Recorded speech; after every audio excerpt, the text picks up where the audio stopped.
ya. Kita the first and the only one, jangan-jangan gitu ya. Amin. Gitu ya, Masya Allah gitu.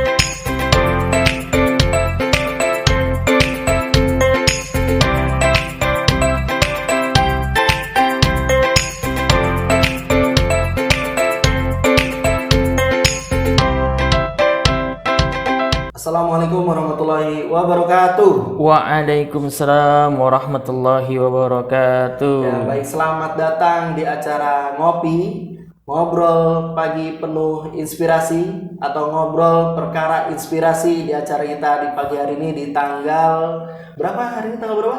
Tanggal 4 Mei di hari Kamis. Alhamdulillahirabbil alamin. Puji syukur kehadirat Allah Subhanahu wa taala yang alhamdulillah pada pagi hari ini kita masih bisa bertemu walaupun secara live di acara ngopi kita. Sholawat serta salam tidak lupa senantiasa tercurahkan kepada Nabi kita, Nabi Muhammad SAW. Rekan-rekan dan sahabat ngopi semua, kita buka acara ini dengan semangat pagi, yaitu dengan awali pembacaan basmalah bersama-sama. Bismillahirrahmanirrahim. Kita awali dengan kata semangat.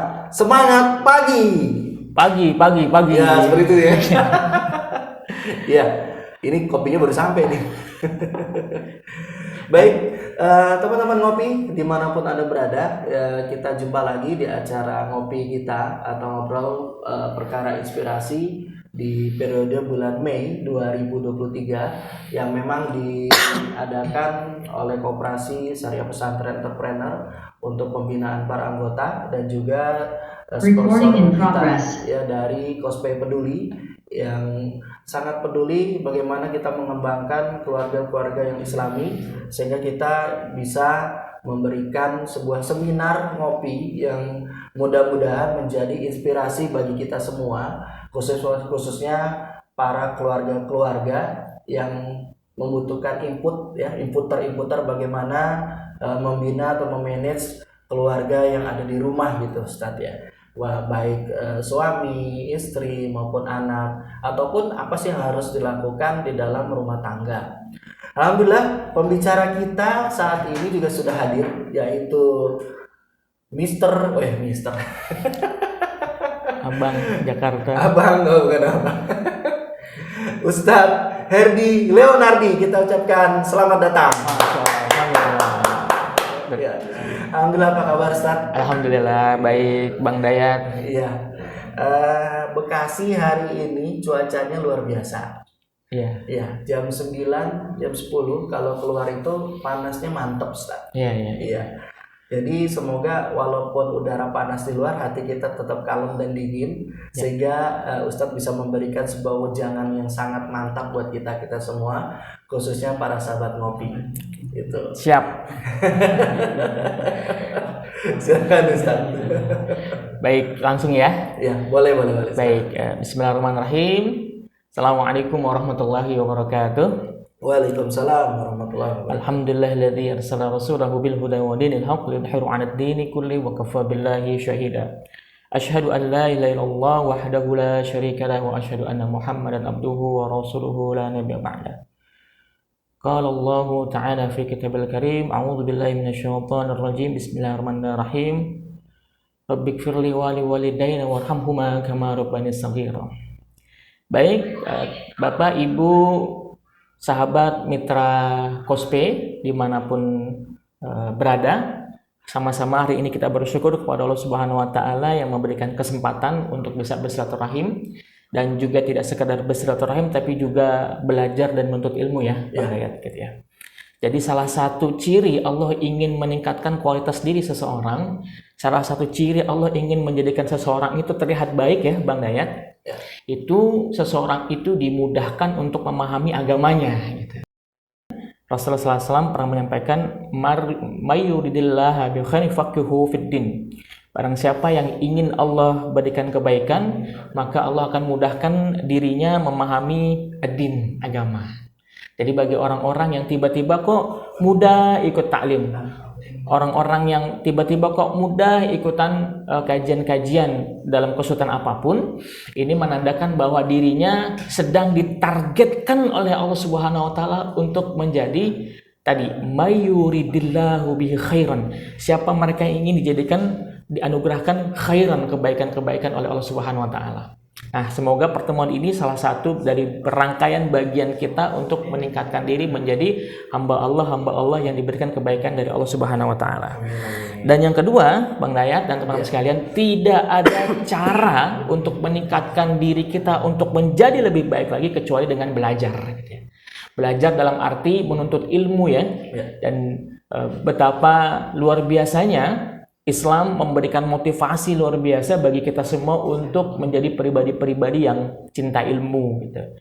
Di mana Rasulullah juga pernah menyampaikan di hadis yang lain, man kharaja fi thulabul ilmi fa huwa fi sabilillah. Barang siapa yang keluar dari rumahnya dalam rangka menuntut ilmu, dirinya berada dalam fi sabilillah hatta yarji'a, sampai dirinya pulang kembali ke aktivitasnya atau ke rumahnya. Walaupun kita sekarang nggak keluar lah, katakanlah gitu ya, masih ada yang di rumah, ada yang di kendaraan, ada yang di kantor, ataupun ada yang di mana, tapi kita coba mengeluarkan pikiran kita, mengeluarkan jiwa kita dari ruang-ruang kita saat ini untuk fokus kepada satu materi yang insya Allah akan memberikan manfaat besar dan perubahan bagi kehidupan kita insya Allah. Yang kurang lebih 45 menit ke depan akan ada sebuah sajian yang spektakuler ya Bang Dayat, yang insya Allah ini akan menjadi manfaat bagi siapapun yang mengikuti pada kegiatan yang diselenggarakan oleh KOSPE ini Bang Dayat. Ini luar biasa ya, salah satu pelayanan yang keren banget menurut saya. Artinya jarang sekali gitu kan lembaga keuangan memberikan input positif, mencerahkan, berenergi, dan pagi-pagi gitu ya. Jangan-jangan kita pertama kali ya. Bisa jadi ya, kita the first and the only one, jangan-jangan gitu ya. Amin. Gitu ya, Masya Allah gitu. Jadi Masya Allah ini jarang-jarang sekali gitu. Mungkin kalau lembaga pendidikan biasa ya, sekolah-sekolah mengadakan materi-materi tentang parenting itu biasa. Tapi ini Masya Allah, ini lembaga keuangan syariah memberikan satu sajian yang memang sangat dibutuhkan bagi orang tua, tapi tempatnya nggak banyak bisa didapati gitu ya. Biasanya kan kalau lembaga keuangan yang diberikan informasi yang berkisar keuangan, betul sekali, tabungan, ya, atau pinjaman, pembiayaan. Nah kali ini beda nih, Masya Allah. KOSPE beda lah ya. Ya. Kita berikan yang the best of the best ya, khusus para anggota dan juga sahabat-sahabat ngopi ya dimanapun Anda berada. Pelayanan bagaimana kita bisa kasih input untuk para keluarga-keluarga Islami dan bagaimana memanage keluarga. Nah, ini dari Ustadz nanti ngasih materinya gitu ya. Silakan. Baik, Bapak Ibu, kita langsung ya ke materi yang judul sudah di-share di poster digitalnya dan sudah tersampaikan dengan di HP masing-masing Bapak Ibu. Temanya ada 2 kata ya. Hebat dan idola. Saya kunci 2 kata itu. Jadi bagaimana kita bisa menjadi orang tua yang hebat dan diidolakan gitu ya. Nah, silakan melihat di screen. Kita nanti bagi yang ingin menikmati slide saya bisa ada di screen ya. Nanti minta admin untuk tampilkan di screen sehingga Bapak Ibu bisa lihat walaupun dari kejauhan. Oke, pertama menjadi sebuah pertanyaan Bapak Ibu sekalian. Apakah menjadi hebat dan menjadi idola anak itu sebuah hal yang penting atau tidak gitu ya. Nah, saya mau minta respon Bapak Ibu dulu di kolom chat. Nah, silakan Bapak Ibu, penting nggak sih kita menjadi orang tua yang hebat dan menjadi idola untuk anak-anak kita? Ya silakan Bapak Ibu, tadi ada yang dari Medan, ada yang dari Bekasi, ada yang dari Jakarta. Ya, Jakarta mana tadi? Jakartanya apa tadi? Apa ya? Tadi Jatibening ya. Jatibening ya. Jadi masih Bekasi ya. Oh, masih Bekasi. Tambun ya. Tambun ya. Ditampilin chatnya. Silakan Bapak Ibu. Ada pertanyaan ini dari slide saya. Penting nggak sih menjadi orang tua yang hebat dan menjadi idola? Bagi yang penting tulis aja penting ya, atau P aja, P. Kalau tidak penting TP. TP ya. Penting nggak sih jadi orang tua yang hebat dan menjadi idola? Oke. Penting nggak ya? Kalau saya yang jawab mah itu mau penting atau kamu pada penting ya. Oke, silakan Bapak Ibu biar saya apa namanya, bisa mengeksplorasi dari jawaban Bapak Ibu sekalian ya, penting atau tidaknya gitu ya. Ya, coba kita cek ya. Coba kita cek Cek. sejauh mana Bapak Ibu merespon ya. Oke, ini ada sangat penting dari Pak Kuncoro gitu ya. Terima kasih. Pak Denny Kurniawan juga bilang urgen gitu ya. Ya, urgen gitu ya. Oke. Ya, urgen. Ya. Baik, terima kasih atas responnya Bapak Ibu sekalian. Ini ada kurang lebih 36 apa 38 ya. Mata saya agak-agak berapa pada ayat ini peserta? 36. 36. Masya Allah. Kata Ibu Elawati, sangat penting Pak Ustadz karena pendidikan dimulai dari rumah dan Ibu sebagai madrasah utama. Oke, terima kasih Bu Elawati. Selanjutnya Bu Dia, penting banget. Oke, Bu Marifatul, penting. Terus lagi ada yang utama penting adalah bisa menanamkan Rasul sebagai idola bagi anak. Ini dari, nah ini kan seru ya kalau bisa melihat respon dari Bapak Ibu sekalian ya. Oke. Alhamdulillah ini sudah bisa terlihat ya slide-nya. Baik. Kalau berbicara tentang hebat dan menjadi idola Bapak Ibu sekalian, pertama, yuk sama-sama kita mulai dari kata idola ya. Berbicara tentang idola Bapak Ibu sekalian, sudah bisa dipastikan usia anak kita pada saat mulai dari 1 tahun hingga menuju usia 10 tahun memastikan dirinya pasti kita adalah idola mereka. Tanpa dipaksa pun sudah menjadi idola. Kenapa demikian? Karena memang pada saat itu belum ada pilihan mereka untuk mencari idola-idola yang lain. Begitu Bang Naya. Jadi bagi anak di usia mulai katakan 1 tahun yang sudah memang mulai berinteraksi ya sama orang tuanya, bisa memastikan bahwasanya orang tuanya adalah menjadi sebuah idolanya. Kenapa demikian? Karena memang pada saat itu belum ada pilihan-pilihan yang banyak. Gitu kan. Toh kalau mereka menonton YouTube katakanlah, let's say gitu kan, sebut banyak tayangan-tayangan channel YouTube yang sifatnya edukatif dan juga dengan gaya animasi-animasi yang dibuat gitu, tidak menggeser orang tuanya menjadi idolanya. Karena memang saat itu memang masih terjadi bonding atau ikatan emosional sangat kuat gitu ya. Nah, saat itu kan. Oke. Nah, pada saat kapan? Nah, ini menarik gitu ya. Pada saat kapankah gitu kan? Sosok idola ini akan bergeser, bahkan akan tergantikan, bahkan nilainya akan berkurang. Oke.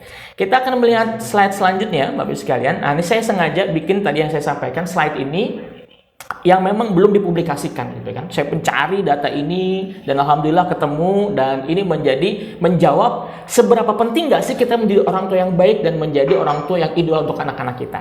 Oke, yang pertama, data yang pertama, usia 10 sampai 13 tahun. Ada di atas saya tulis berapa lama sih kebersamaan anak bersama orang tuanya gitu.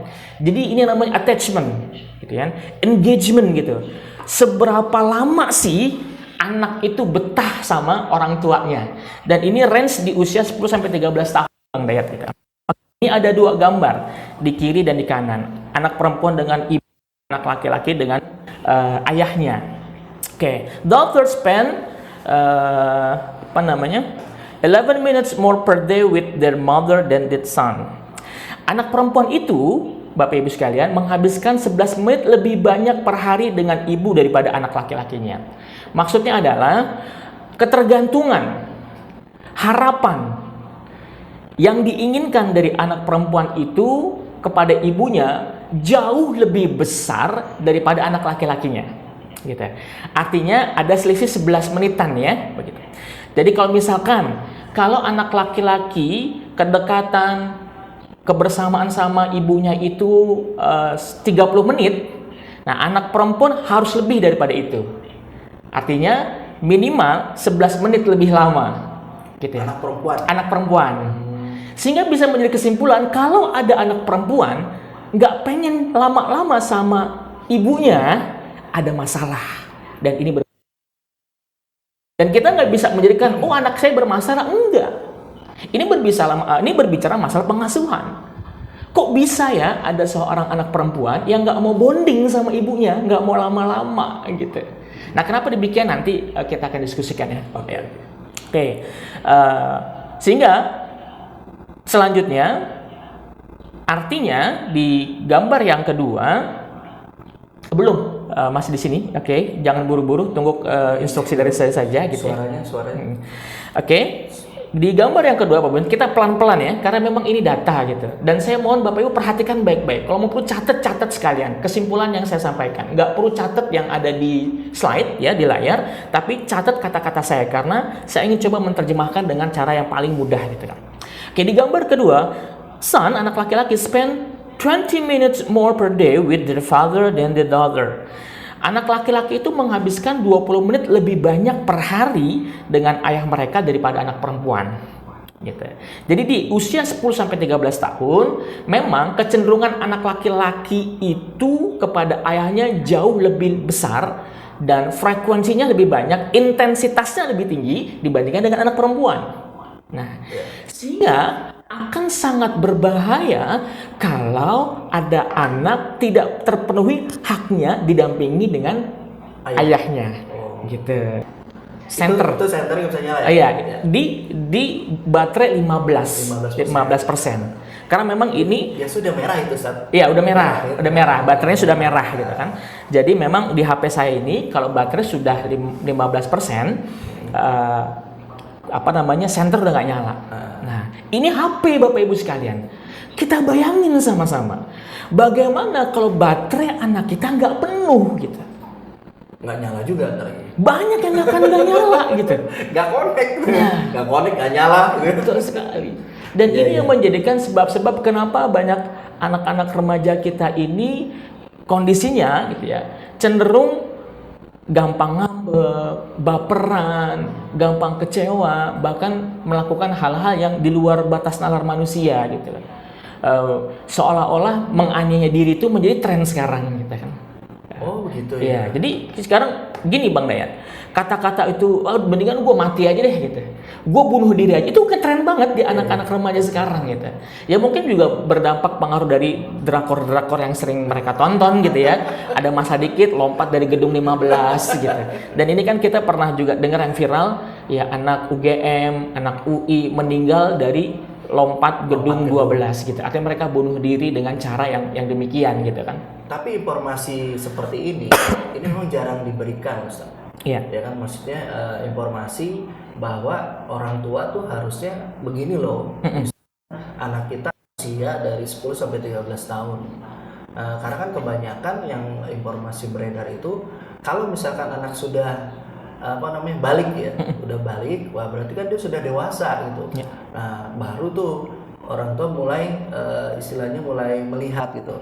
Tapi kan yang paling modal dasar yang tadi Ustadz sampaikan, berarti kan usia 10-13 ini ya yang artinya memang orang tua itu harus menemani lah ya, menemani si anak ya, agar tumbuh kembangnya itu sesuai dengan polanya gitu ya. Kalau seperti itu ya. Ya, dari data ini. Tapi yuk kita coba lihat lagi di data selanjutnya. Oke, silakan simak Bapak sekalian. Saya memberikan ada diagram ya, grafik ya. Grafik yang pertama ini, jadi ada dua grafik di sini. Grafik yang merasa senang bersama orang tua. Ini dulu gitu kan. Perhatikan ayah bunda, yang warna biru ini anak laki-laki ya, yang merah ini anak perempuan ya. Yang biru anak laki-laki, yang merah anak perempuan ya. Jadi di usia 12 ya sampai dari usia 10, dari 10 sampai 15 tahun ya. Jadi ini kondisi ketika mereka ditanya, kalian senang nggak sih bersama orang tua gitu ya. Dari usia 10 sampai 11 tahun, 12 sampai 13 tahun, 14 sampai 15 terjadi penurunan nih pada ya. Kita lihat kolom yang biru ya, anak laki-laki gitu. Di usia 10 sampai 11 tahun yang senang itu kurang lebih 69%. Di usia 12-13 tahun menjadi 64%. Di usia 14-15 tahun jadi 54%. Gitu. Jadi kalau mereka tanya, kalian seneng gak sih kalau ngumpul sama orang tua? Seneng gitu. Jawabannya begitu ya. Oke. Nah, sekarang kita lihat di di gambar kedua ya. Di slide bisa ditampilkan.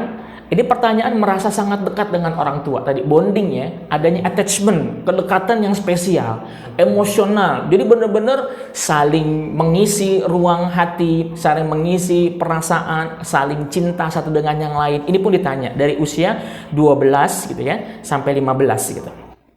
Nah, di usia 12 anak laki-laki itu 61% yang merasa ya saya sangat dekat. Ketika di usia 14 sampai 15 tahun menurun gitu. Ada penurunan ya. Jadi mereka yang merasa dekat orang tua itu semakin menurun. Begitu juga anak perempuan yang merah Bapak Ibu sekalian. Di usia 12-13 tahun ya, ke ibunya itu menurun ya, ke bapaknya juga begitu. Jadi kedekatan mereka dengan ibu dan kedekatan dengan bapaknya itu dari grafik ini itu menurun. Nah, kalau kita bandingkan nih ya, Bang Dayat dan Bapak sekalian, merasa senang dan merasa sangat dekat, gitu ya. Senang dan dekat. Jadi senang belum tentu dekat. Iya. Betul ya? Ya, betul. Lihat grafiknya Bapak sekalian, perhatikan. Ya. Jadi kalau cuma ditanya senang nggak sama dekat sama orang tua, sama bapak, ya senang gitu. Ya. Karena bisa jadi ada hal-hal yang terpenuhi. Ya. Contoh, ketika punya keinginan beli sesuatu dipenuhi. Kan gitu ya, betul. Beli mainan, beli baju, ya beli kebutuhan, bahkan beli handphone. Disitulah muncul, seneng gak sih kalau ngumpul sama orang tua? Seneng gitu. Seneng kan? Dipenuhin kebutuhannya. Tapi yang jadi masalah, seberapa deket lo sama orang tua lo, ini yang jadi masalah. Ini yang jadi masalah. Ini yang jadi masalah gitu. Dan terjadi penurunan yang sangat signifikan Bapak Ibu sekalian. Di sama-sama di usia yang sama, penurunan yang sangat signifikan. Bahkan di kolom merasa sangat dekat, kedekatan anak perempuan terhadap ayahnya itu hanya 35%. Hampir separuhnya ya? Iya, turunnya ya. Jadi benar-benar 50%-an itu. Iya, jadi benar-benar sangat signifikan penurunannya ya, begitu. Oke, next ayah bunda, Bapak Ibu sekalian, kita lanjut ke slide berikutnya. Nah ini Bang ya, tadi yang menjawab tentang golden age ya. Dari sini kita bisa simpulkan di slide selanjutnya, mungkin nanti bisa next slide. Diperlihatkan sama Bapak Ibu di rumah ya. Oke. Persentase anak yang mengatakan senang menghabiskan waktu bersama orang tuanya ternyata lebih tinggi dibandingkan dengan persentase yang mengatakan sangat dekat dengan masing-masing orang tua, terutama anak perempuan. Nah, oke, boleh di slide-nya, slide admin. Nah, oke. Biar yang di rumah, di kantor melihat ya. Jadi ada persentase anak yang mengatakan saya senang menghabiskan waktu dengan orang tua itu tadi lebih tinggi dibandingkan dengan dekat dengan orang tuanya. Nah, ini kan jadi masalah nih. Jadi senang belum tentu dekat. Gitu ya. Nah, senang belum tentu akrab. Karena beda juga sih, senang dekat tuh beda. Bahasanya berbeda, maknanya berbeda, caranya pun berbeda ya. Jadi dari mulai makna, bahasa, dan tindakan yang dilakukan dari dua kata tadi antara senang dan dekat itu berbeda. Sangat berbeda ya. Kalau dekat itu betul-betul emosional gambarannya gitu. Beberapa hari yang lalu saya nonton podcast nih Pak Dayat. Bukan nonton saya kan? Bukan, karena belum muncul gitu. Jadi ketika nonton podcast ada seorang ibu muda menceritakan ayahnya. Ibu muda gitu. Anaknya baru 2 katanya. Ketika dia cerita tentang ayahnya terus gitu kan. Sampai dia bilang begini, orang Jawa ya. Mas, pokoknya kata dia gitu. Ayahnya tuh wes jan pol gitu. Mantep tenan. Saya takjub gitu dengan pernyataan itu, dan saya iri gitu ya. Kok bisa seorang anak yang sudah menjadi ibu 2 orang anak gitu kan menceritakan ayahnya tuh betul-betul sosok yang ideal luar biasa gitu kan. Dia menceritakan tentang ayahnya yang pokoknya kalau ngomongin ayah tuh sampai dia nangis-nangis. Masya Allah. Nah, ini gambaran dari kata dekat tadi. Berarti memang ada sisi yang istilahnya dua sisi ya. yang memang saling mengenalnya lebih jauh Ya. dan itu menjadikan mereka lebih dekat. Oke. Gitu kan. Iya, Ya, betul. kurang lebih seperti itulah Bu ya. Iya, ya.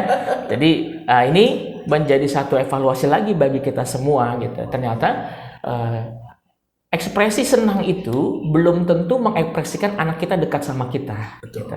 Mungkin bisa jadi begini, oh enggak kok, saya tahu, saya merawatnya, saya mungkin ibu suka bilang begitu ya, saya ini ngelahirin dia, saya paham betul dia, gitu ya. Ini kan gaya pola asuh ibu-ibu di era generasi X gitu kan. Generasi X ini kan angkatan 70-an gitu kan. Ya. 79 gitu ya, sampai 80 ya generasi X gitu. Selalu bilang, "Oh, saya paling paham tentang anak saya. Oh, saya melahirkan, saya merawat, saya mendidik." Ternyata ketika ditanya, "Betulkah itu?" Banyak anak-anak menjawab, "Nggak semudah itu," gitu. Tidak semudah itu Rudolfo. Iya, gitu ya pengennya. Zaman itu ya, nggak semudah itu gitu. Artinya ternyata menurut kita dekat ya, Bang Dayan, ayah bunda yang di rumah ataupun yang dimanapun, pada saat kita merasa saya dekat kok sama anak, belum tentu anak merasakan hal yang sama dengan kita. Anak belum tentu merasa, gua nggak deket-deket amat sama ibu bapak gue kok gitu. Ya seneng sih, tapi nggak deket-deket amat. Deket-deket banget sama babi gue. Iya. Nah, salah satu ciri kedekatan Pak Dayan. Dan memang kita juga bisa jadi nggak tahu ya, gitu kan. Dan ini harus kita bangun sebenarnya. Apa tuh? Doa.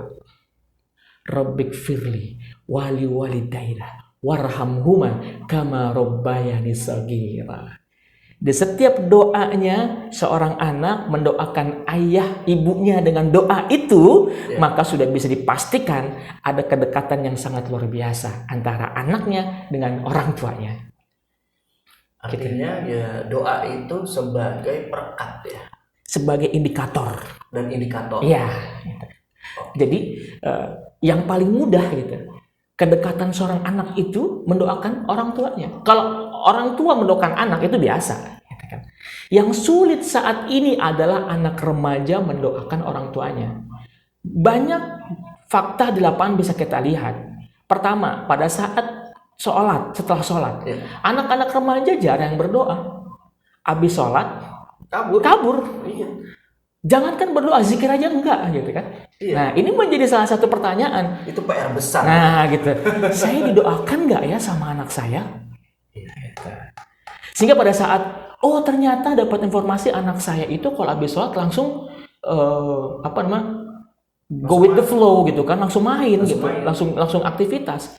Oh berarti dia nggak doain saya. Oh berarti dia nggak dekat sama saya gitu.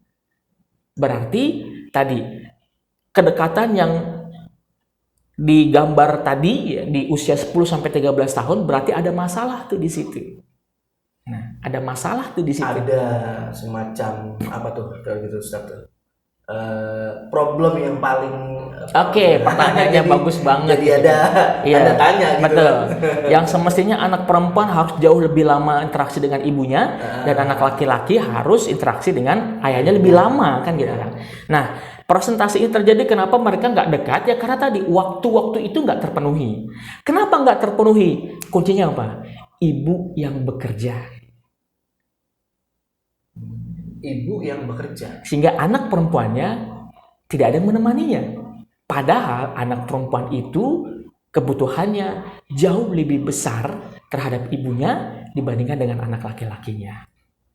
Nah, pergeseran revolusi dari mulai industri, revolusi teknologi, informasi dan semacamnya membutuhkan tenaga manusia yang cukup banyak gitu kan. Sehingga pada saat masih di zaman agraria di mana ayah ke ladang, ibu di rumah. Dan ibu yang hadir untuk anak-anak mereka. Betul. Dan bekerja di ladang kan nggak lama. Dari pagi jam 7 sampai waktu duha yang terik cukup gitu kan. Ayah sudah hadir di rumah. Sehingga anak laki-laki terpenuhi kebutuhannya untuk berlama-lama dan bermesraan dengan ayahnya. Anak perempuan yang memang setiap harinya melihat ibunya sebagai model peran di masa depannya. Nah, beralihnya dengan revolusi 4.0 ini, semua manusia berorientasi mengejar materi, sedangkan kebutuhan emosional anak terabaikan. Tapi kan, mulai tapi kan. Iya. Ini jadi sebuah pertanyaan besar Iya. gitu ya, Ustaz. Karena tuntutan zaman pada saat ini ya, yang menghendaki orang tua ya, tanda kutip ini ya, tanda kutip orang tua, baik orang tua laki-laki yang memang sebuah kewajiban dia mencari nafkah, tapi ternyata di zaman ini tanda kutip lagi orang tua perempuan yang seyogyanya sebagai ibu mau nggak mau harus turun menjadi seorang pekerja. Nah, jadi ketika rentang waktu 10 tahun sampai 13 tahun ini seharusnya si anak gitu kan mendapatkan kasih sayang ibunya, tetapi karena ibunya bekerja. Nah, ini kan apakah yang menjadikan sebuah masalah ya. Tapi karena tuntutan gitu, Ustaz. Itu gimana itu ya? Oke. Ini nanti ada sesi tersendiri tentang konsep rizki sebetulnya ya, gitu kan. Konsep rizki gitu. Nah, yang ini mau saya tekankan di sini buat para orang tua yang sekarang ikut acara ini gitu kan. Ini lebih khusus. Ada sesi lagi. Ada sesi lagi tentang konsep rizki. Itu nanti berbeda gitu kan. Kehadiran, ya mohon maaf bagi pengusaha-pengusaha playgroup gitu kan, TK dan semacamnya gitu kan. Ini kan menjadi pemuasan ya dari para orang tua yang nggak bisa mendampingi sebetulnya. Jadi beban pengasuhan, beban cinta, beban perhatian yang lebih tanpa syarat dialihkan kepada orang lain yang nggak ada hubungannya sama sekali. Dititipkan tuh di tempat-tempat penitipan yang sebetulnya mereka nggak layak untuk menjadi sosok pengganti kebutuhan-kebutuhan fitrah tadi. Nggak layak. Dan ya mohon maaf, kehadiran lembaga-lembaga tadi membuat orang tua bertepuk tangan, senang. Akhirnya ada yang bisa melepaskan beban saya nih, sehingga saya bisa tetap berkarir dan anak saya tetap, menurut mereka, tetap berada dalam kondisi jalur yang benar. Padahal ada sisi-sisi yang nggak bisa dipenuhi dengan lembaga-lembaga itu. Gitu tuh. Jadi jangan berbangga dulu ketika anak kita di usia 3 tahun, 4 tahun, pandai membaca karena diikutkan di lembaga-lembaga tertentu. Enggak. Karena kebutuhan mereka bukan itu sebetulnya. Kebutuhan mereka itu bagaimana baterai mereka terpenuhi. Tangki cinta mereka terpenuhi. Sehingga pada saat mereka tumbuh berkembang menjadi remaja, mereka tidak menjadi orang-orang, anak-anak remaja yang kehausan terhadap kebutuhan fitrah yang pada saat itu nggak terpenuhi. Mereka terus mencari kepada siapapun, bahkan sampai mencari dengan cara yang liar dan diharamkan pada akhirnya. Dan inilah yang menjadikan anak-anak remaja jatuh kepada sesuatu yang Allah murkai. Karena baterainya nggak terpenuhi dan mereka mencari dengan cara yang lain. Oke ya, kita next dulu nanti. Oke, ayah bunda, kita lanjut ke slide selanjutnya.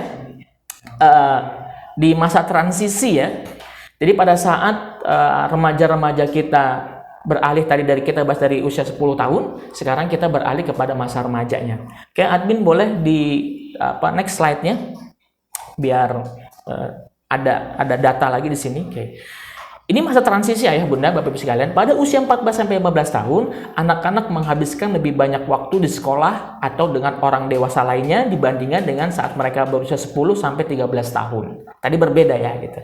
Jadi di usia 10 sampai 13 tahun, memang kebutuhan terbesarnya adalah bersama masing-masing orang tuanya. Tadi kembali lagi anak perempuan dengan ibunya, anak laki-laki dengan ayahnya. Nah, ini ada memang masa transisi dan ini semua terjadi dengan anak remaja.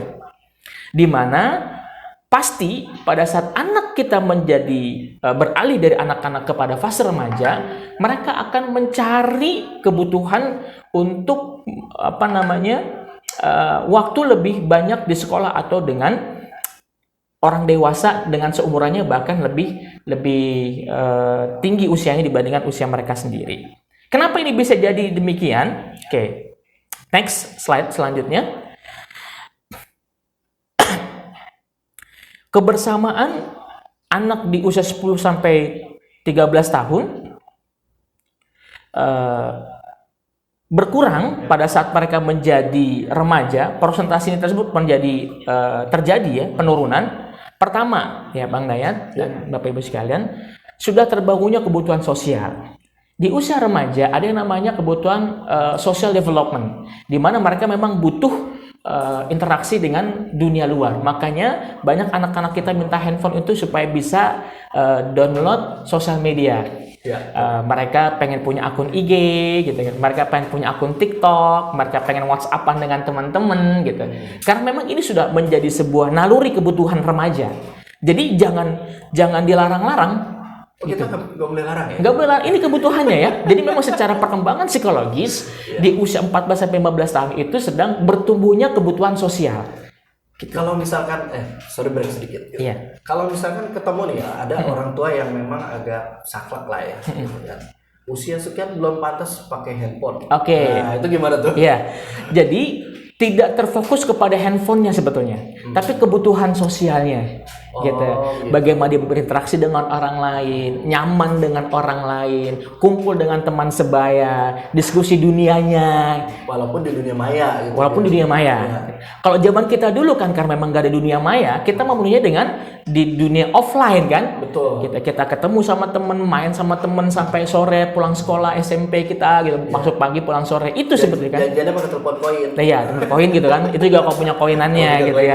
Nah, ini kan artinya memang kenapa kedekatannya berkurang dengan orang tua, karena memang mereka sedang mencari untuk memenuhi kebutuhan sosial tadi. Itu yang pertama. Yang kedua, nah ini juga yang cukup berbahaya nih, Pak Daya. Jenuh dalam cara pengasuhan orang tua gitu.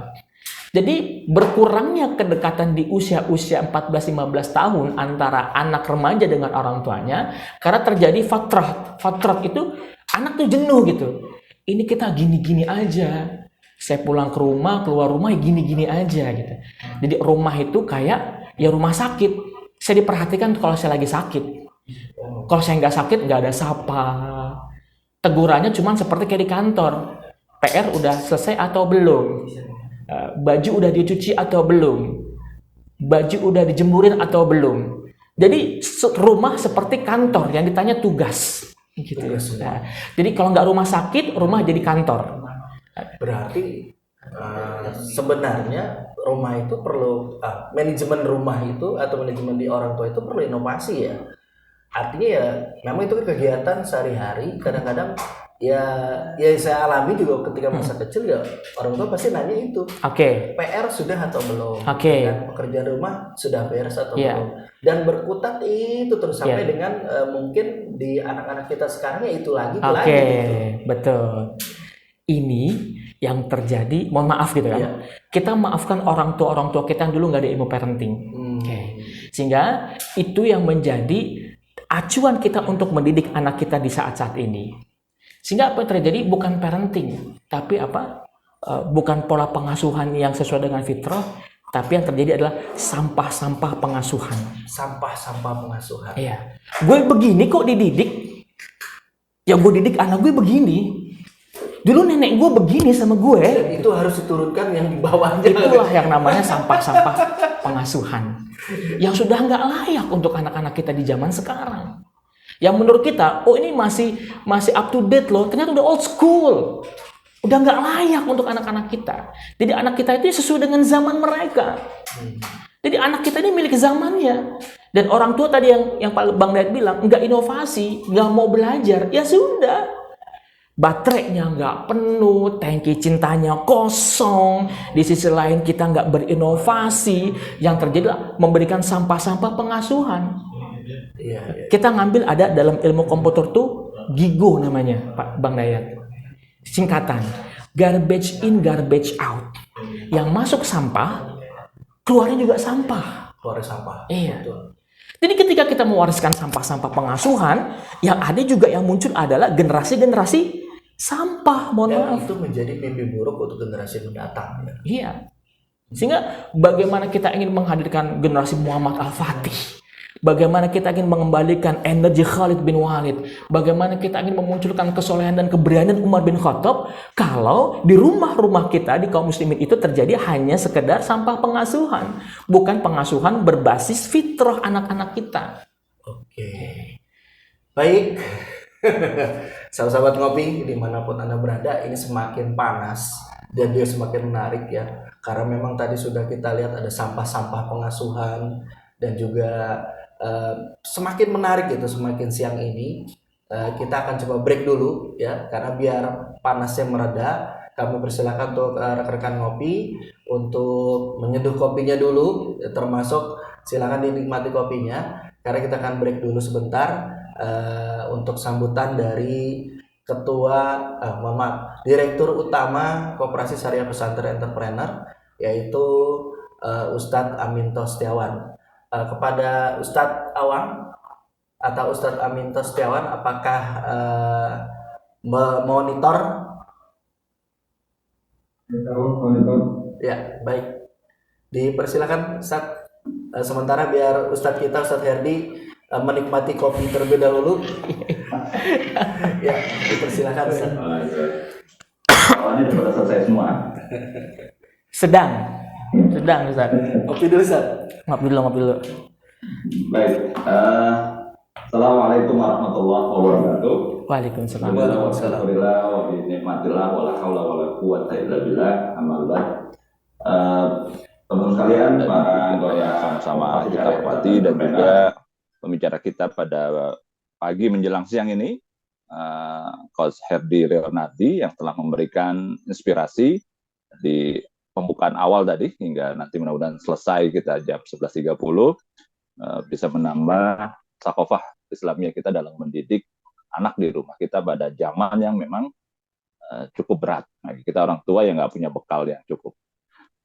Bapak dan Ibu sekalian, ini adalah salah satu terobosan kami dari Koperasi Syariah Pesantren Entrepreneur bekerja sama dengan Baitul Mal Kospe Peduli memberikan satu edukasi kepada seluruh anggota Koperasi Syariah Pesantren Entrepreneur untuk memberikan yang terbaik untuk anak-anaknya. Karena kita yakin dan kita sepakat semua tadi di awal bahwa kita setuju dan sangat penting untuk mengedukasi menjadi orang tua yang hebat dan menjadi orang tua yang jadi idola untuk anak-anak kita. Nah, ini yang terus dari awal di Ramadan kemarin sudah ada seri yang kurang lebih tiga seri dengan pembicara para pakar-pakar di bidang parenting. Alhamdulillah pada saat ini di Syawal juga kita terus meningkat ya untuk memberikan edukasi-edukasi kepada anak-anak kita, wabil khusus pada kita sebagai orang tua tentunya.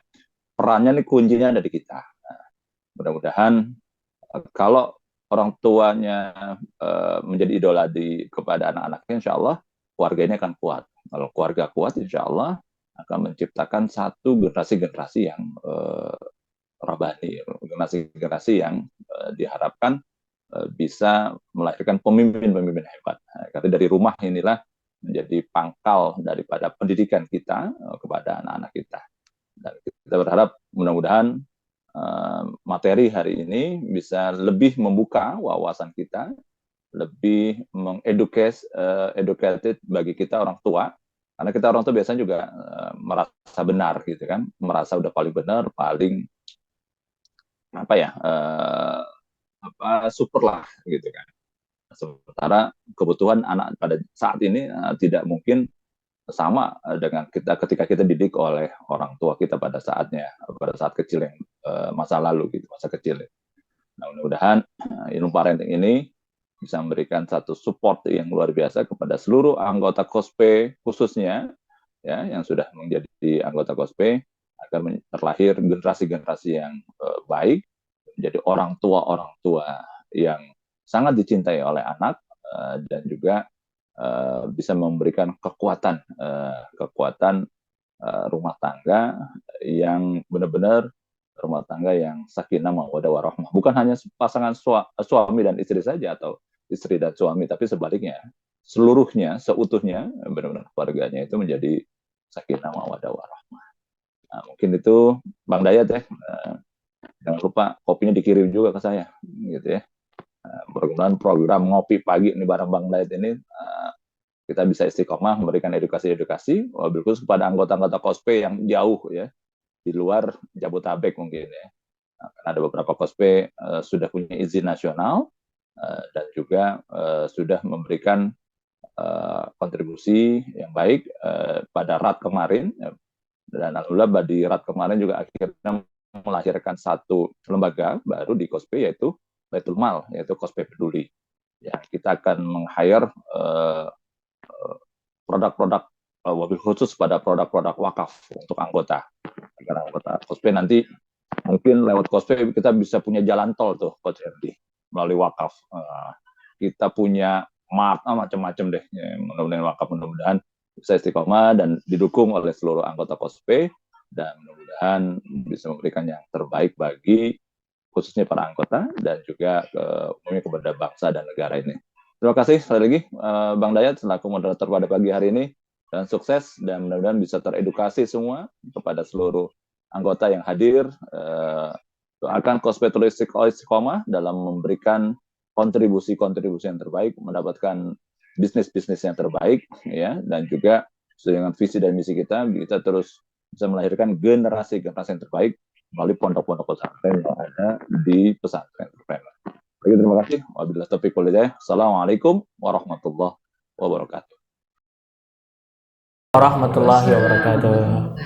Baik, terima kasih pada Ustadz Aminto Setiawan atau Pak Awang selaku Direktur Utama dari Koperasi Syariah Pesantren Entrepreneur yang sudah memberikan sambutan dan juga ujangan untuk kita semua. Dan semoga ini menjadi salah satu momen inspiratif untuk para anggota Kospe dan juga rekan-rekan sahabat ngopi dimanapun Anda berada. Sedikit yang sebelum kita lanjutkan ya, ada beberapa hal yang ingin kami sampaikan. Sementara Ustadz istirahat dulu sebentar dikit. Sahabat ngopi dimanapun Anda berada, bisa diinformasikan kepada rekan-rekan semua, sahabat-sahabat yang lain, bagi sahabat-sahabat ngopi yang mempunyai mitra yang ingin bergabung kepada Koperasi Syariah Pesantren Entrepreneur. Ya, saat ini untuk simpanan pokok kita ini sudah turun dan sudah disepakati menjadi Rp500.000 untuk menjadi anggota Kospe. Jadi simpanan pokoknya Rp500.000. Kalau yang tahun lalu atau yang terlebih dahulu itu sebesar 2 juta. Sekarang kita sudah kecilkan menjadi Rp500.000 dengan simpanan wajib per bulan minimal 100.000, maksimal di angka 500.000. Jadi ini adalah kesempatan emas buat para sahabat ngopi untuk disampaikan kepada mitra-mitranya untuk bisa bergabung ke dalam Koperasi Syariah Pesantren Entrepreneur. Jadi bisa menghubungi kami ya di Kospe ataupun nanti melihat website kami di kospe.org. Nanti untuk penjelasan lebih lanjut bisa menghubungi call center di Kospe. Baik, kita akan lanjutkan kembali sahabat ngopi. Ini materinya semakin membara ya, semakin panas ya, seiring dengan waktu yang memanas. Iya. Karena waktu sudah menunjukkan 11.06, kita mempunyai waktu kurang lebih 24 menit ke depan, Ustaz. Ya. Mudah-mudahan ada sesuatu yang bisa kita dapatkan kembali gitu ya. Untuk membakar para orang tua ini agar lebih semangat mendidik keluarganya menjadi lebih islami gitu, Ustaz. Ustaz, dipersilahkan. Baik ayah bunda, bapak ibu sekalian dimanapun bapak ibu berada, mari kita lanjutkan langsung saja. Ini masih ada kurang 8 slide Bang Dayat gitu kan. Mantap. Jadi saya harus cepat gitu ya, harus selesai gitu ya. Mungkin nanti bisa diperdalam dengan diskusi dengan pertanyaan-pertanyaan ya gitu ya. Baik, kita lanjut ke poin yang ketiga. Kenapa sih kok terjadi pergeseran antara anak remaja dengan orang tuanya? Tadi poin pertama sudah dijelaskan, poin kedua juga terjadi kejenuhan dalam pengasuhan, dan yang ketiga adalah, nah ini juga yang cukup fatal gitu ya, tidak menemukan model yang ideal di orang tua. Jadi kenapa tidak terjadinya bonding, tidak ada attachment antara anak dengan orang tuanya? Karena memang orang tua belum bisa menjadi model terbaik untuk anak-anak mereka. Sehingga pada saat berbicara bagaimana kita menjadi orang tua yang hebat gitu kan, anak belum menemukan sosok hebat yang seperti apa sih yang tergambar dari anak-anak kita gitu. Sehingga menjadikan mereka beralih mencari sosok-sosok ideal yang lain.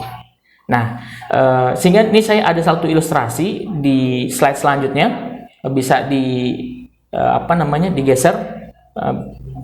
ke admin untuk sama-sama mengenai modeling gitu ya. Nah, Pembenci lahir dari para pembenci. Pendendam lahir dari para pendendam. Penjahat lahir dari penjahat.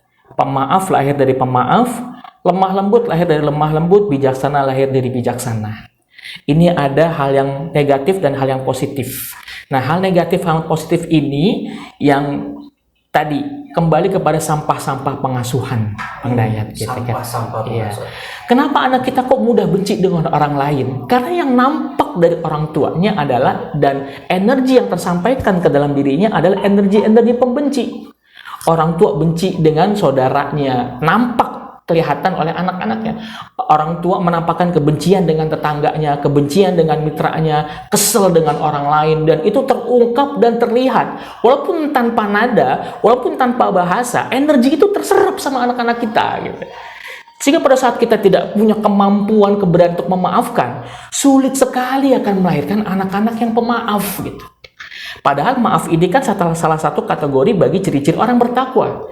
Dikatakan oleh Allah Subhanahu wa taala di surat Al-Imran itu di surat 134 sampai 135 kan. Wa'afina 'anin nas. Ciri orang bertakwa itu orang yang mudah memaafkan. Memaafkan kesalahan orang lain gitu. Jadi bukan minta maaf ya, memudahkan kesalahan orang lain gitu. Dan ini mohon maaf kita tegaskan sekali lagi ya, terutama di kalangan ibu-ibu gitu.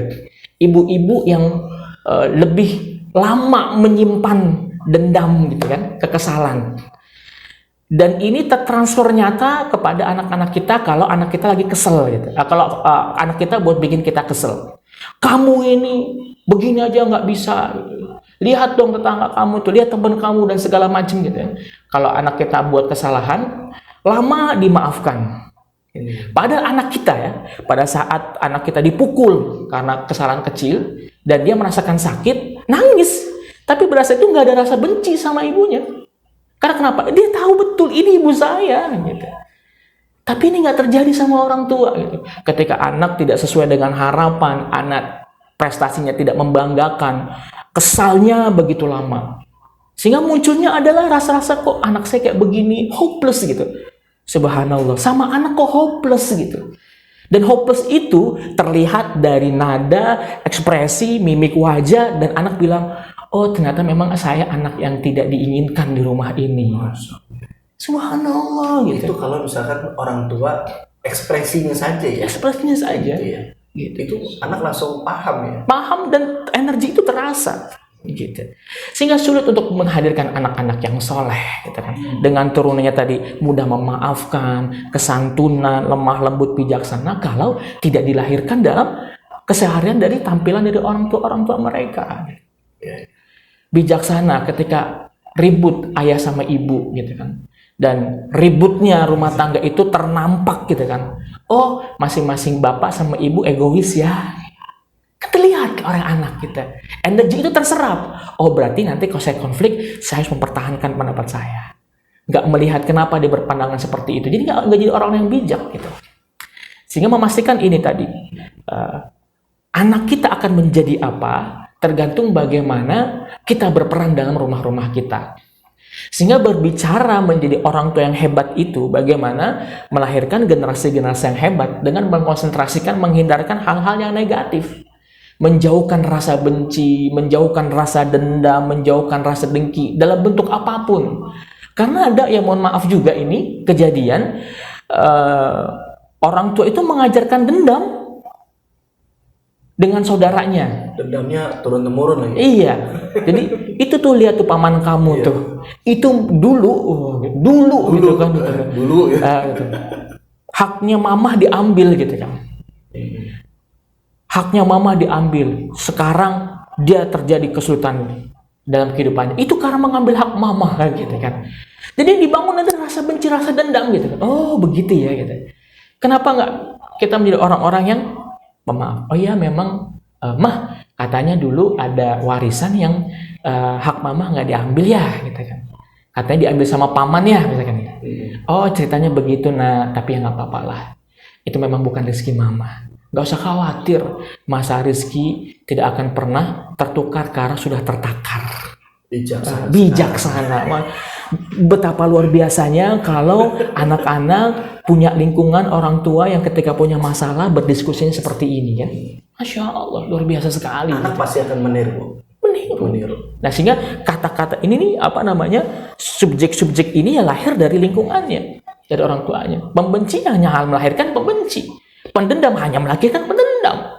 Penjahat hanya melahirkan penjahat. Pemaaf akan melahirkan pemaaf. Lemah lembut melahirkan lemah lembut, bijaksana melahirkan bijaksana. Jadi artinya memang basicnya itu di orang tua. Sikap orang tua pemaaf maka akan melahirkan anak yang pemaaf. Betul sekali. Oke. Kita lanjutkan slide-nya ya. Ini kejar tayang sepertinya gitu kan. Nah, kita menginginkan anak-anak kita berbakti. Nah, ini kembali lagi doa ini. Ya, kita ini doa ini kita hafal semua ya. Rabbik firli walidayya warhamhuma kama rabbayani shaghira. Kalimatnya di sini, ya Allah ampunilah aku dan kedua orang tuaku. Jadi enggak Rabbik firli wali abi wa ummi. Tapi kenapa wali walidayya? Nah, menarik kalimatnya gitu. Para ulama tafsir menafsir wali walidayya itu bukan sekedar abi sama ummi, ayahku dan ibuku. Karena kalau ayahku dan ibuku ya sebatas yang terjadi yang selama ini sama orang tua yang memberikan kebutuhan ekonomi, sandang, pangan itu biasa ya. Tapi kalau wali walidayya di sini dikatakan adalah makanya dihubungkan dengan satu di bawahnya. Di bawahnya ini mereka sebagaimana mereka menyayangiku ketika masih kecil. Wali walidayna digabungkan dengan warhamhuma. Sebagaimana mereka dulu sayang banget sama aku ya Allah. Begitu.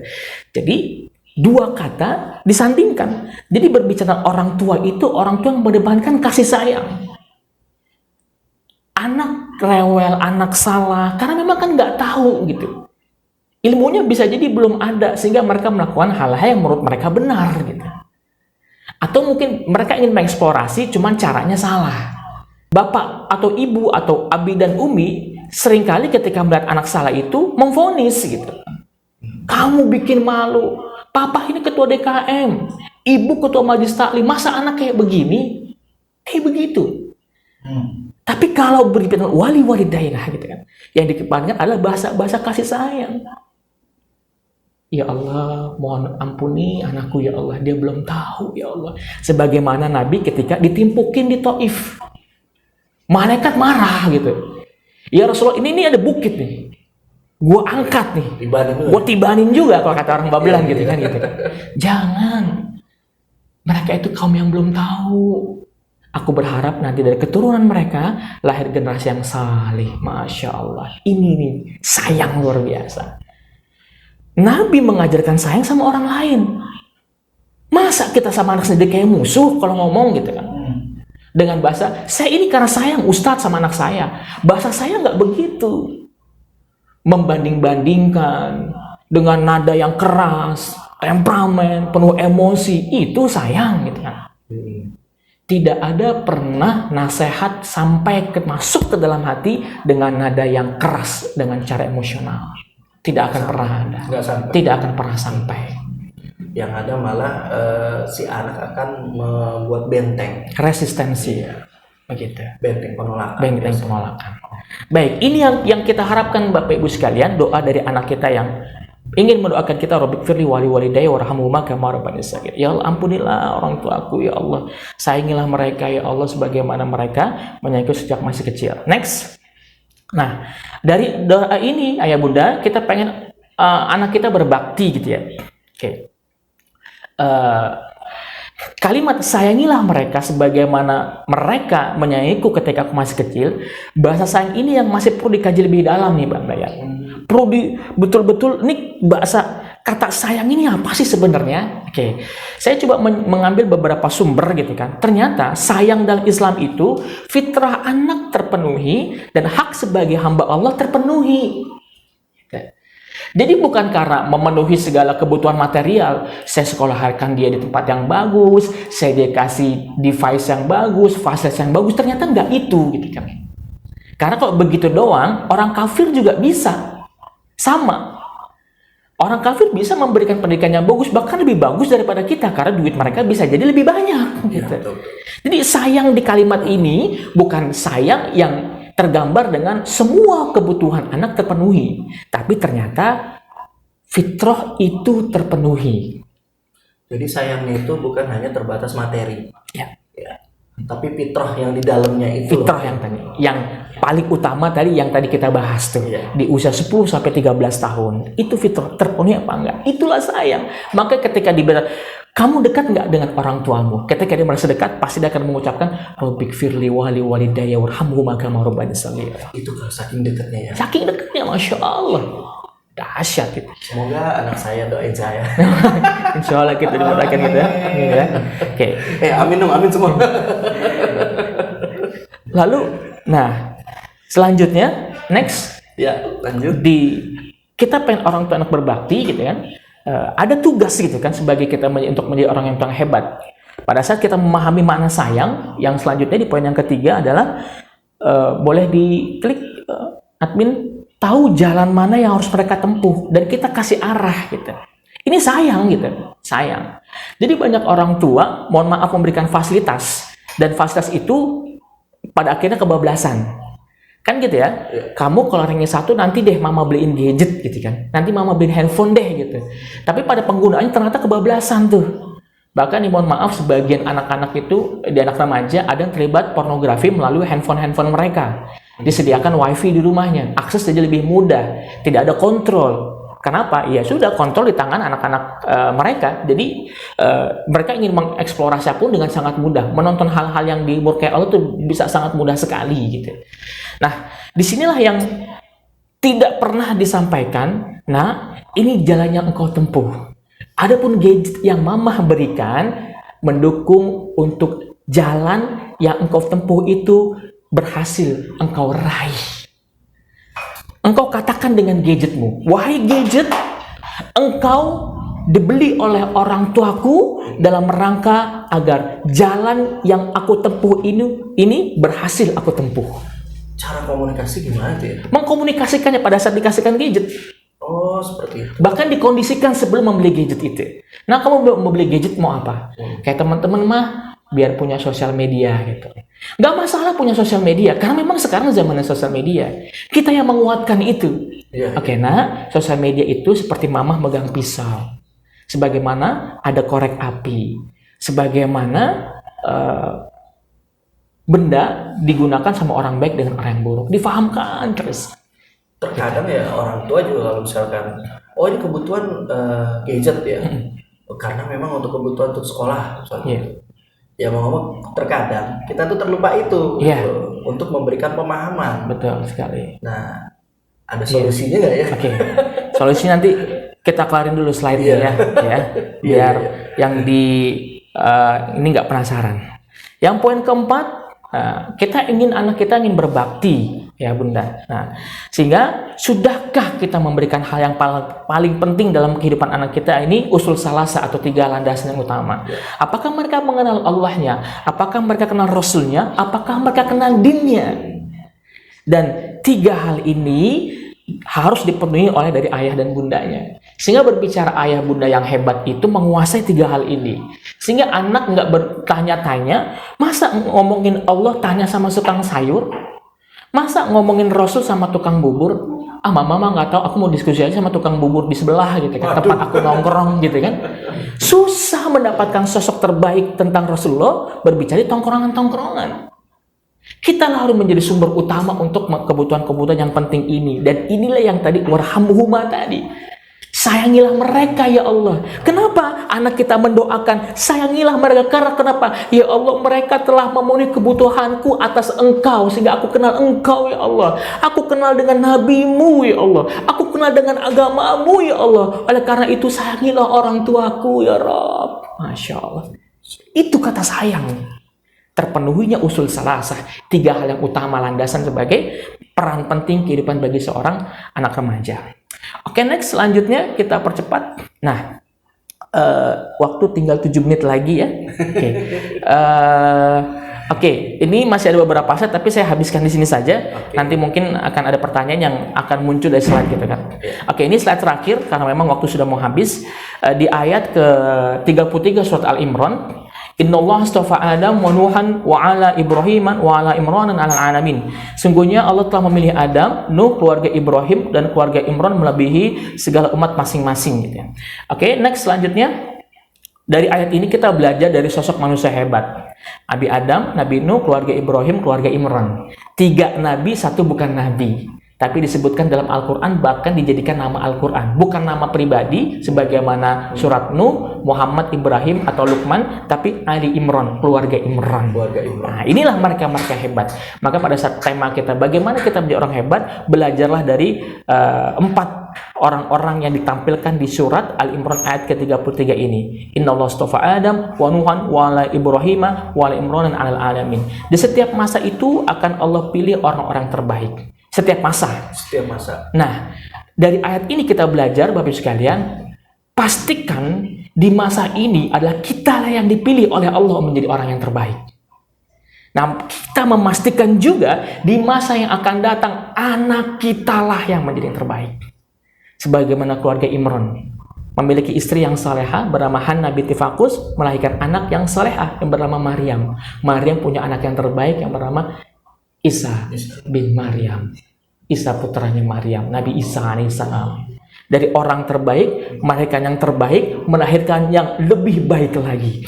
Jadi mereka-mereka yang hebat itu adalah terus berorientasi untuk terus melahirkan terbaik, terbaik, dan terbaik. Walau misal mungkin ini tidak selesai, tapi setidaknya bisa menggambarkan salah satu diskusi kita pada hari ini. Semoga bermanfaat untuk rekan-rekan yang hadir dan semoga memberikan energi untuk kita terus bertumbuh, berkembang, berubah diri menjadi pribadi-pribadi yang saleh-saleha, dekat dengan Allah, dan menjadi orang-orang yang mencintai ilmu, sehingga kita akan terus belajar, terus meningkatkan diri menjadi hamba-hamba Allah terbaik. Wallahualam bishawab. Assalamualaikum warahmatullahi wabarakatuh. Waalaikumsalam warahmatullahi wabarakatuh. Baik, kepada Ustadz Herdi Leonardi yang sangat luar biasa, kesempatan pagi ya menjelang siang ya, tadi kita mulai jam 10. Ternyata memang banyak hal yang bisa kita dapat di obrolan kita di siang hari ini ya, dan ini semoga menjadi sebuah inspirasi khususnya para orang tua yang saya pun juga orang tua gitu ya. Dan alhamdulillah dapat informasi yang sangat berharga ya untuk di kesempatan kali ini. Baik, kita akan coba buka season tanya jawab. Kebetulan di chat atau Bapak Ibu rekan atau sahabat ngopi semua yang ingin bertanya silakan langsung ke chat saja. Nanti saya akan bacakan sesuai dengan porsi waktu yang sudah tersedia. Ini sudah ada dari Umi Kaltum. Assalamualaikum. Izin bertanya Pak Ustadz, bagaimana kiat-kiat kita sebagai orang tua agar menjadi model yang dicintai oleh anak-anak kita, dan cara mendidik anak agar dia menjadi anak yang bisa menjadi kebanggaan orang tua. Syukron Pak Ustadz. Ini pertanyaan yang pertama. Oke. Langsung dijawab. Langsung jawab aja ya. Langsung jawab aja ya. Langsung jawab. Biar nggak lupa gitu ya. Oke. Baik, Ibu Umi Kultum, ya Bu Umi. Ketika ditanya bagaimana menjadi mendidik anak agar anak menjadi yang baik, kebanggaan orang tua, dan kita menjadi orang tua sebagai model yang dicintai Allah. Nah, ini ada di surat, silakan buka di surat Al-Imran 159. Boleh tampilkan slide-nya di slide ke-13, Bang Rohman.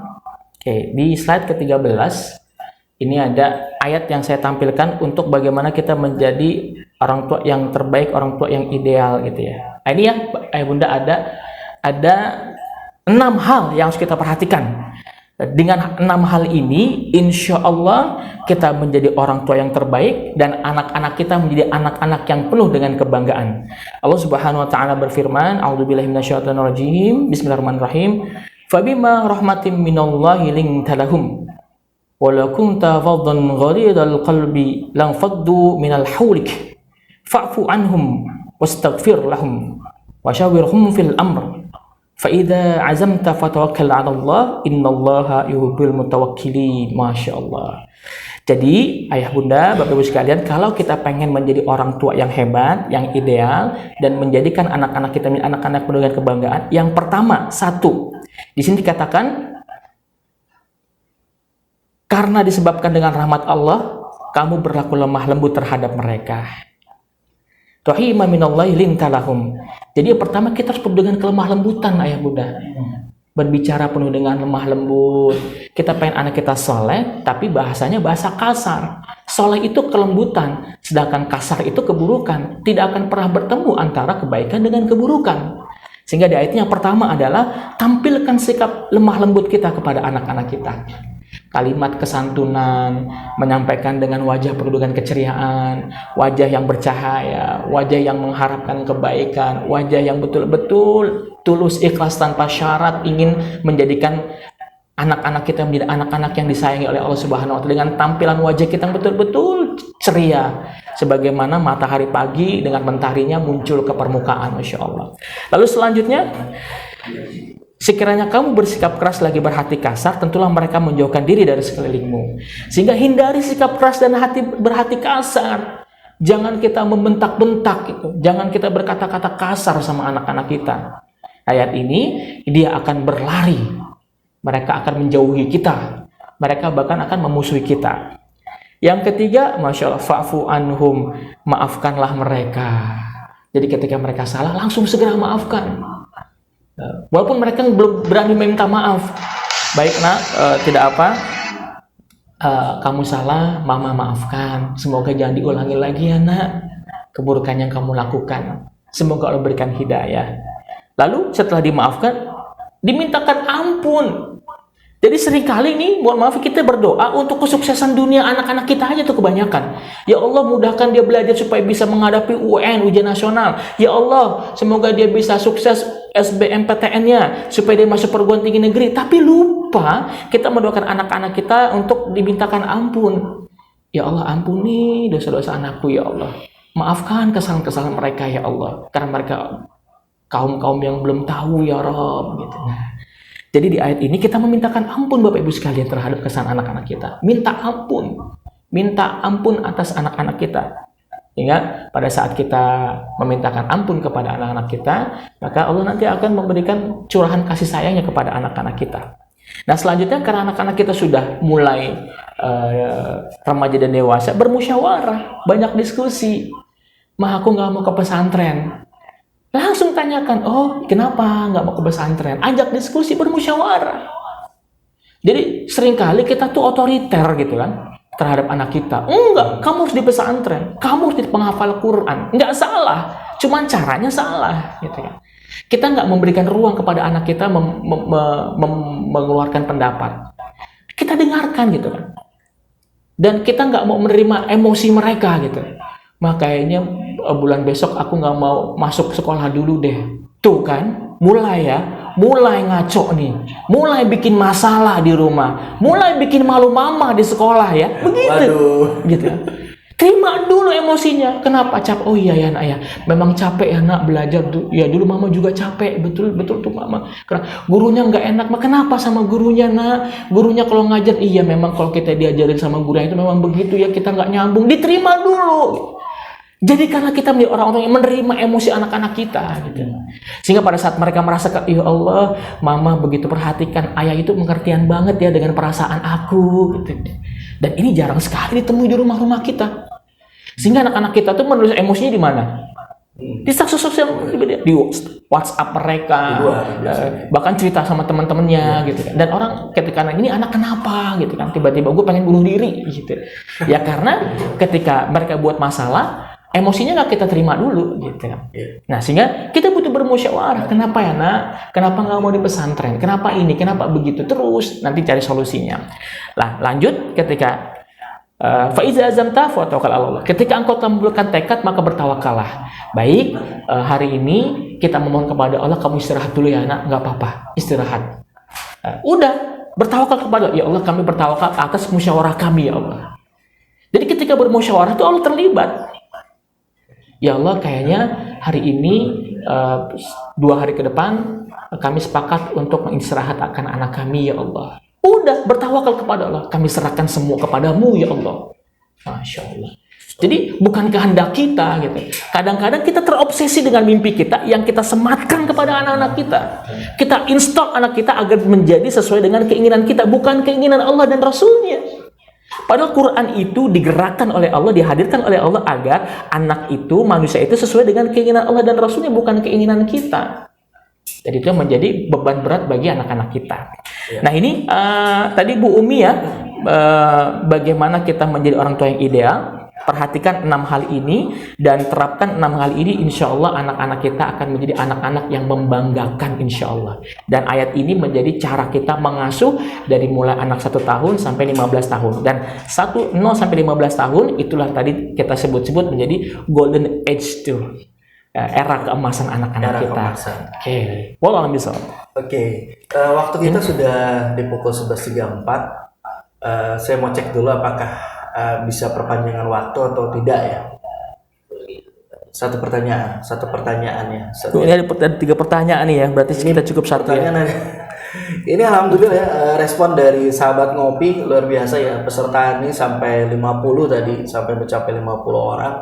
Dan juga TikTok di chat, ternyata respon dari teman-teman semua ya, banyak banget yang bertanya.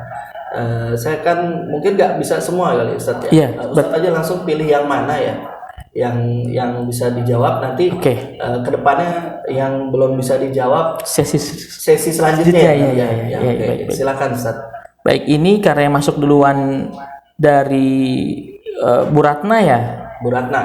Ya betul ya, Bu Ratna masuknya. Bagaimana menurut Ustadz dengan anak yang berada di bawah usia 13 tahun dipesantrenkan? Betul ya, masuk dulu ya. Iya. Daripada Ibu Bu Rohanum sama Bu Tika ya. Bu Rohanum, Bu Tika, mohon maaf karena waktunya sudah. Padahal juga pertanyaan bagus-bagus. Nggak apa-apa, kita tampung dulu. Nanti kita akan bahas di sesi-sesi selanjutnya. Dan ini pertanyaan terakhir dari Bu Ratna ya. Pak Ustadz, bagaimana anak yang di bawah 13 tahun dipesantrenkan? Hal ini berhubungan dengan kebutuhan kelekatan antara orang tua dan anak. Baik, Bu Ratna dan Bapak sekalian, jadi melihat kebutuhan anak kita dipesantrenkan atau tidak bukan dari usia, tapi lebih daripada kematangan dan kesiapan emosional mereka. Sehingga yang harus kita lakukan adalah mempersiapkan anak-anak kita sudah layak atau belum dipesantrenkan. Itu. Dan masalah persiapan itu tidak menjadi sebuah parameter usia. Udah 13 sudah cukup gitu, 14 atau 15. Bahkan ada usia 12 tahun yang aku pengen pesantren aja deh. Sudah tangkap momen itu dan bawa dia, karena fitrahnya sudah mengantarkan dia kepada kebaikan. Tapi pada saat usia 13 tahun masih banyak mikir, aku takut, aku khawatir. Kita tampung emosinya, kita ajak diskusi dulu gitu. Oke, baik, kamu maunya bagaimana? Maunya begini, nanti supaya aku begini-begini. Kira-kira nanti kamu siapnya di pesantren kapan ya? Ya, nanti mungkin di tahun besok atau tahun depan. Kita berikan itu, Bapak Ibu sekalian. Jadi, memastikan bahwasanya kesiapan mental dan spiritual yang harus kita lakukan. Jadi, kita siapin. Permasalahannya kan kita gini, kita tuh terburu-buru tuh pada ya. Kita pengen terburu-buru anak kita pengen baik, kita pengen buru-buru anak kita saleh, kita pengen buru anak-anak kita lempeng gitu kan. Yang menyolehkan anak kita itu bukan kita, tapi Allah. Dan Allah akan menemukan momentum di mana nanti anak kita bertemu dengan peluang dirinya untuk menjadi saleh. Tugas kita hanya membuat jalan-jalan yang dia tapaki gitu. Nah, ini usia kamu segini, ini loh yang harus kamu tapaki. Bismillah, jalan di sini ya. Arahnya ini gitu. Sehingga pada saat dia ingin menempuh gitu kan, dia udah tahu, tujuan saya ini loh gitu. Boleh nggak saya lewat sini? Tapi nanti ke situ juga kita cek, jalannya juga nggak terlalu berbahaya. Oke, monggo silakan. Kenapa kamu milih ini? Kita tanya. Di sini lebih challenge-nya lebih banyak gitu. Oh ya sudah, silakan kamu jalan ini. Tapi ingat, dalam perjalanan tetap engkau ingat dengan Allah. Tetap hadirkan muraqabatullah, merasakan hadirnya Allah Subhanahu wa taala. Baik, Masya Allah. Jadi begitu ya, Bu Ratna. Jawabannya cukup singkat karena memang waktu kita terbatas. Jadi pastikan kesiapan dulu mental dan spiritualnya, bukan dari usianya. Jadi orang tua punya peran terpenting untuk mempersiapkan mental anak sehingga dia siap dipesantrenkan. Pada saat memang kalau sudah 12 tahun sudah siap, silakan. Tapi ketika belum siap, perlu digali dan dieksplorasi untuk mempersiapkan dirinya. Wallahu a'lam bishawab. Oke, baik, terima kasih pada Ustadz Herdi Leonardi. Bagi sahabat ngopi dimanapun Anda berada, alhamdulillah kita berada di penghujung acara kita di siang hari ini. Untuk keperluan dokumentasi, mohon kepada para sahabat ngopi untuk membuka kamera masing-masing karena kita akan melakukan screenshot untuk dokumentasi acara kita. Ya, silakan.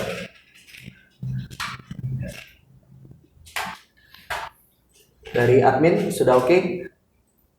Pada rekan-rekan sahabat ngopi bisa dibuka kameranya. Kita akan screenshot untuk sebagai dokumentasi kita bahwasanya kita sudah melaksanakan acara ngopi, ngobrol perkara inspirasi. Oke, take one dulu. Saya hitungan ketiga. Belum. Ya. Luar biasa hari ini peserta sampai mencapai kurang lebih 43. Tadi sampai 50 ya. Ekspektasi di awal pendaftaran hanya ada 20. 20, Masya Allah. Artinya kelipatannya luar biasa. Dan semoga ini menjadi inspiratif bagi kita semua karena acara ngopi ini akan dilakukan setiap bulan, Ustaz. Insya Allah. Ya, ngopi perkara, ngobrolin perkara penuh inspirasi. Oke, di tag one dulu, tag. Saya hitungan ketiga. 1, 2, 3. Senyum paling bagus ya Bapak Ibu semua. Oke. Langsung saja. 1, 2, 3. Oke. Slide selanjutnya. Slide selanjutnya satu lagi. Sudah siap? Screenshot lagi. 1, 2, 3. Lagi, admin perlu satu lagi? Satu lagi ya. Saya hitung ketiga lagi. 1, 2, 3. Ya, baik. Terima kasih kepada sahabat ngopi semua. Nantikan kami di bulan selanjutnya. Saat ini yang kita berada di bulan Mei. Nanti acara ngopi, ngobrol perkara inspirasi kita akan lanjutkan di bulan Juni. Bertemu lagi dengan saya, dengan Bang Dayat, dengan tamu yang berbeda dan pemateri yang berbeda yang insya Allah semuanya penuh dengan inspirasi yang bisa memberikan informasi terkini dan juga memberikan motivasi untuk kita semua. Saya ucapkan terima kasih kepada Ustadz Herdi Leonardi atas kesempatannya di hari ini memberikan motivasi dan informasi dan inspirasi sisi semua nih hari ini. Siap. Kepada teman-teman sahabat ngopi, semoga menjadi amal jariah Ustadz. Amin. Bisa kepada kita semua dan juga kita menambah wawasan di acara ngopi ini.